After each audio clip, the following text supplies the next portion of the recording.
Condominiums are easy to maintain, very secure, and located right at the center of the city, within walking distance to work, school, and play. So if you're a condo owner or are thinking of investing in one, then this video is for you. It's important to know the Condominium Act so that you will know what your rights and responsibilities are as a condominium owner.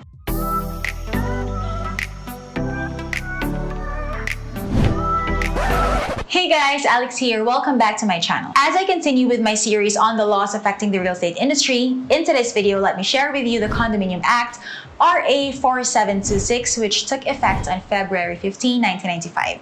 So I will break down what is in 4726, its key points, and why you should know this as a condo owner or investor.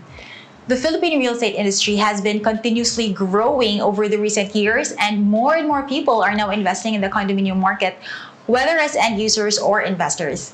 Condominiums are easy to maintain, very secure, and located right at the center of the city, within walking distance to work, school, and play.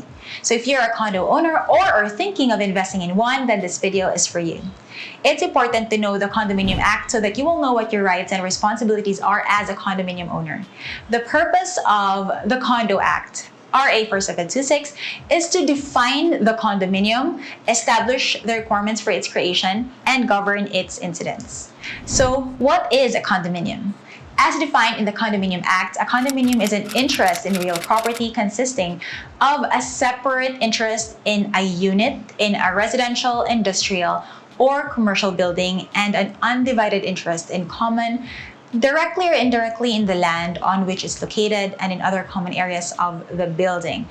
A condominium may include, in addition, a separate interest in other portions of such real property.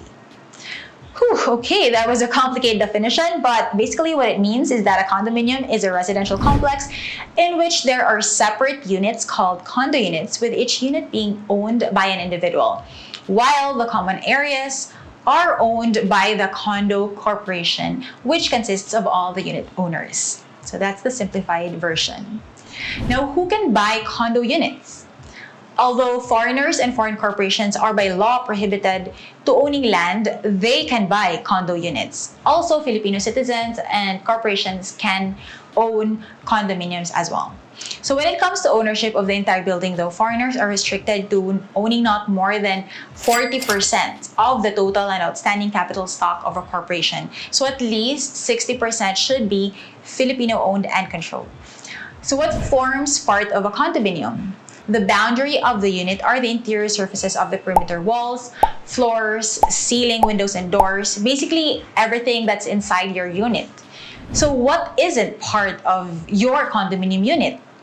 Areas that are not found inside your unit are excluded from your unit. So all the areas outside your unit belongs to the condo corp, like the stairs, hallways, elevators, all the common areas. So your unit includes only the inside and interior surfaces of a unit and not the structural elements of the building or the common areas.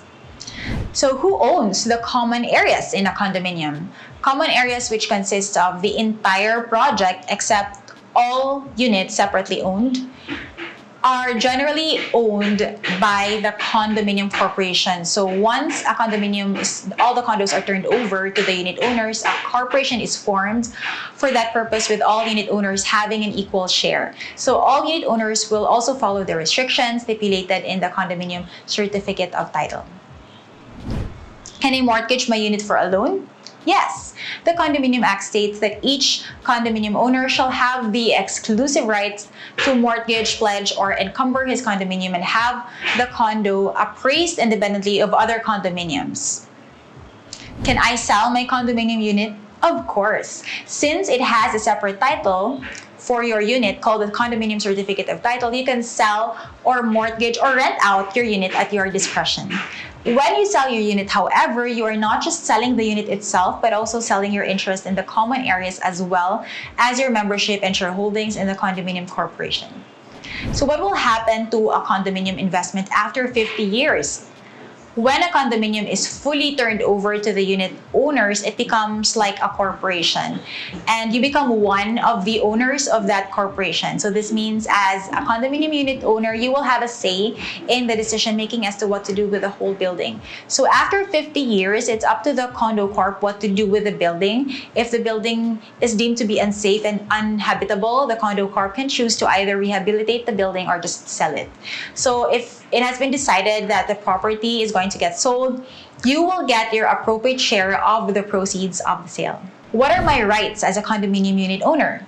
Absolute ownership of your unit, co-ownership of the land and common areas, exclusive use of your unit, non-exclusive easement to common areas for ingress or egress, right to sell, lease, or mortgage your unit, right to repair, paint, and decorate the interior surface of your unit, right to participate and vote in the condominium corporation meeting.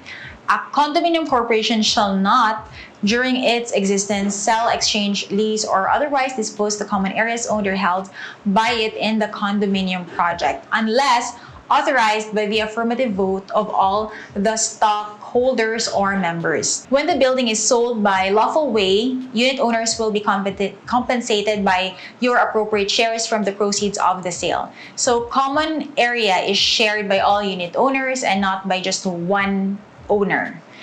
What are my obligations as a condo owner?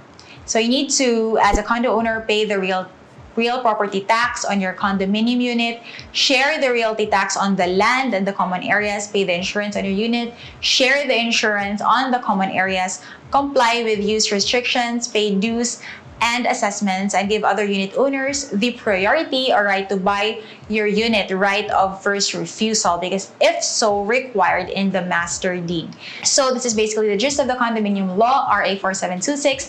Now let me share with you quickly RA 7899. So this is the Condominium Act, Board of Investments. So RA 7899 amends some of the provisions in the Condo Act. So the first amendment is that the master deed may be amended or revoked if decided upon by the majority of the condo owners. The term master deed is a deed filed by a condominium developer to record all the individual condo units owned within a condominium corp. So the master deed can then be amended, provided that if the condominium is exclusively or commercial, the simple majority shall be on per unit of ownership basis. So this means that if you own one unit, then that's counted as one vote. 2 units, then 2 votes, and so on. If it's a mixed-use condo, then the simple majority shall be on a floor area of ownership basis. So this means that 1 square meter of ownership is equivalent to 1 vote. Provided that all unit owners have been informed and that any amendments or revocations shall be submitted to HLURB, now DSHUD. And then the next amendment is that a condominium corporation shall not, during its existence, sell, exchange, lease, or otherwise dispose of the common areas owned or held by it in the condominium project. So the condo corp cannot sell the common areas unless authorized by a simple majority vote of the registered owners.